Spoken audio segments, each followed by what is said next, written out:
Mauna Darlay, ikananan sa ano Jollibee. kaya kung ibalik natin ang nakaraan? Yung bago pa lang tayo magsyota.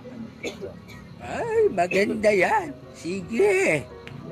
Sige, bukas, doon tayo magkita sa dati nating tagpuan, ha? Oo, sige.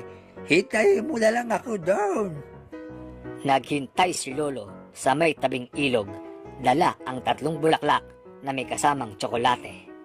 Maghapon si Lolo naghintay, ngunit walang dumating. Kaya umuwi na lang si Lolo. Pagdating sa bahay, nadatnan niya si Lola nakahiga at tumatawa. Demontres ka. Eh, bakit di mo ko sinipot? Di kasi ako pinayagan ni nanay eh.